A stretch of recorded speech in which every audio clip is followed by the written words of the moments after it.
আজকে জরুরি সংবাদ সম্মেলনে আপনাদের স্বাগত। উপস্থিত আছেন এনডিএম এর কেন্দ্রীয় নেতৃবৃন্দ।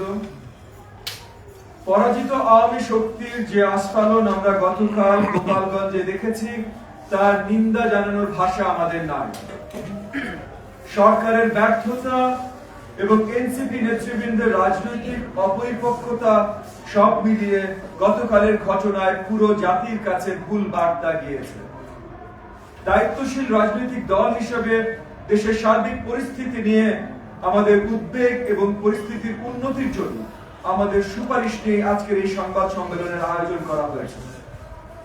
বন্ধুগণ, অন্তর্বর্তীকালীন সরকার দায়িত্ব নেবার পর আজ পর্যন্ত দেশের মানুষের সবচেয়ে উৎকণ্ঠার বিষয় হলো আইন শৃঙ্খলা পরিস্থিতি। একটি দেশের সামগ্রিক স্থিতিশীলতা এবং বিনিয়োগের পরিবেশের উপরই নির্ভর করে,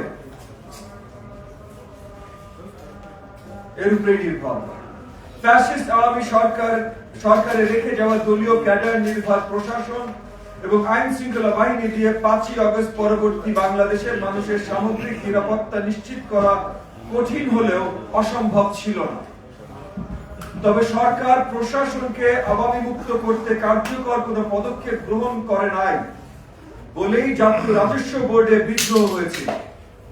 আইন শৃঙ্খলা বাহিনীর নৈতিক মনোবল বৃদ্ধি এবং বাহিনীগুলোর অভ্যন্তরে কোনো শুদ্ধি অভিযান পরিচালনা করা হয় নাই বলে সারা দেশে ধিমে তালে তাদের কার্যক্রম চলছে। শস্যের ভেতর ভূত রেখে নতুন বাংলাদেশের প্রত্যাশা পূরণ সম্ভব না। বন্ধুগণ, গোপালগঞ্জে শুরু থেকেই পতিত এবং পরাজিত আওয়ামী সন্ত্রাসীরা সক্রিয় ছিল। সেখানে স্বেচ্ছাসেবক দলের গাড়ি বহরে হামলা করে স্থানীয় একজন নেতাকে হত্যা করার মতো ঘটনা ঘটলেও আমরা কোনো ক্র্যাকডাউন পরিচালিত হতে দেখি নাই। গোপালগঞ্জের পরিচিত আওয়ামী ক্যাডাররা কার প্রশ্রয়ে বুক ফুলিয়ে ঘুরে বেড়ায় আমরা তা জানতে চাই। হাসিনা পালানোর পরের দিন থেকে ফেসবুক লাইভে হুমকি দেয়া, 15ই আগস্টে প্রকাশ্যে মিছিল করা, বারবার গোপালগঞ্জে লাঠি সোটা নিয়ে শোডাউন করা, সেনাবাহিনীর গাড়িতে আগুন দেবার পরেও কিন্তু জেলা আওয়ামী সন্ত্রাসীদের এরকম কিছু ঘটনার জন্য কিছুটা সুযোগ প্রশাসন করে দিয়েছে কিনা আমরা জানতে চাই। মার্চ টু গোপালগঞ্জ এই কর্মসূচি ঘিরে সামাজিক যোগাযোগ মাধ্যমে উত্তেজনা ছড়ানো হলেও দিনের শুরুতে আইন শৃঙ্খলা বাহিনীর কার্যক্রম ছিল প্রশ্নবিদ্ধ। নির্জন যে স্থানে প্রথম পুলিশ গাড়িতে আগুন লাগানো হয়, জায়গাটি ঝুঁকিপূর্ণ হলেও মাত্র 3-4 জন পুলিশ সদস্য সহ একটি মাত্র পুলিশের গাড়ি টহলে ছিল। এনসিপি সমাবেশস্থলে প্রথম হামলার সময় পুলিশ সদস্যরা উপস্থিত থাকলেও তারা কোনো অ্যাকশনে যায় নাই। আইন শৃঙ্খলা বাহিনীর এমন নাজুক অবস্থান দেখে আওয়ামী সন্ত্রাসীরা উৎসাহ পেয়ে কয়েক গুণ শক্তি বৃদ্ধি করে রাস্তায় নেমে আসে। সামগ্রিকভাবে রাজনৈতিক ফায়দা হাসিলের একটি লক্ষ্য এক্ষেত্রে পরিলক্ষিত হলেও আমরা আওয়ামী ক্যাডার বাহিনীর নতুন রূপে ফিরে আওতায় দেখতে চাই। বন্ধুগণ, মিটফোর্ডের ঘটনায় আমরা আইন শৃঙ্খলা বাহিনীর ভূমিকা নিয়ে হতাশা প্রকাশ করেছি। মূল অভিযুক্তদের গ্রেফতারে গড়িমসি করে এই ঘটনাকে কেন্দ্র করে একটি দলের নামে ঢালাওভাবে নোংরা কাদা ছোড়াছুড়ি হয়েছে। গণ অভ্যুত্থানের পক্ষের রাজনৈতিক শক্তিগুলোর মধ্যে বিভাজন তৈরি করতে একটি মহল পরিষ্কার ষড়যন্ত্র শুরু করেছে। এই ষড়যন্ত্রে কেউ বাতাস করছে, আবার কেউ নিজেদের সুবিধা অসুবিধা পাল্লায় মেপে ওজন করছে।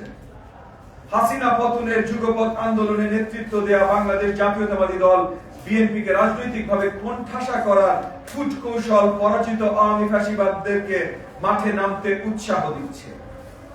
পরিস্থিতি এমন চলতে থাকলে দেশের নির্বাচনের পরিবেশ নিয়ে কুচক্রী মহল প্রশ্ন তোলার সুযোগ পাবে। এই রাজনীতিতে এই অস্থিরতা তৈরি হয়েছে।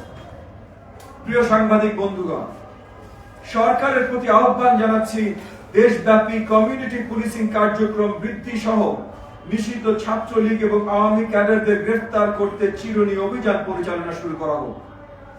প্রয়োজনে অবসরে যাওয়া বিতর্ক মুক্ত পুলিশ সদস্যদের সাময়িকভাবে কাজে লাগানো হোক। যেসব পুলিশ সদস্যদের বিরুদ্ধে সুস্পষ্ট আওয়ামী আনুগত্যের প্রমাণ আছে অবিলম্বে দায়িত্ব থেকে অব্যাহতি প্রদান করা হবে।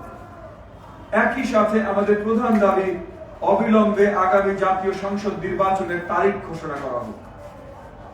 দেশ যত দ্রুত গণতান্ত্রিক প্রক্রিয়ায় ফিরে যাবে, দেশের আইন শৃঙ্খলা পরিস্থিতি তত উন্নতি হবে বলেই আমাদের বিশ্বাস। তবে সরকারের তরফ থেকে নির্বাচন কেন্দ্রিক কোনো উদ্যোগ না থাকায় আমরা হতাশা প্রকাশ করছি। একই সাথে আওয়ামী লীগের সন্ত্রাসীদের বিরুদ্ধে সরকারের কুসুম কুসুম অবস্থান নিয়েও আমরা গভীর উদ্বেগ প্রকাশ করছি। যারা গ্রেফতার হয়েছিল তারা কতজন এবং কিভাবে জামিন পেয়ে বেরিয়ে গেছে আমরা সেটাও পরিষ্কার জানতে চাই। বন্ধুগণ, আমরা রাজনৈতিকভাবে এই সরকারকে সহযোগিতা অব্যাহত রেখেছি এবং আমরা আশা করব সরকার আমাদের উদ্বেগের বিষয়গুলো গুরুত্বের সাথে বিবেচনায় নেবে। গত বছর জুলাই মাসে যে ঐক্য আমরা দেখেছিলাম, সরকারের কিছু ব্যক্তির কারণে সে ঐক্য যাতে আর ফাটল না ধরে আমরা সে ব্যাপারে সরকারকে সতর্ক করছি। আশা করছি মাননীয় প্রধান উপদেষ্টার প্রতিশ্রুতি আগামী রমজান শুরুর আগে জাতীয় নির্বাচনের তারিখ ঘোষিত হবে।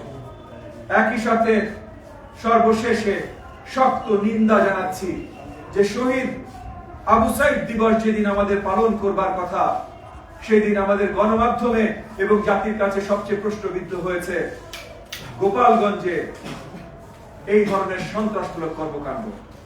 আপনাদের সকলকে অসংখ্য ধন্যবাদ।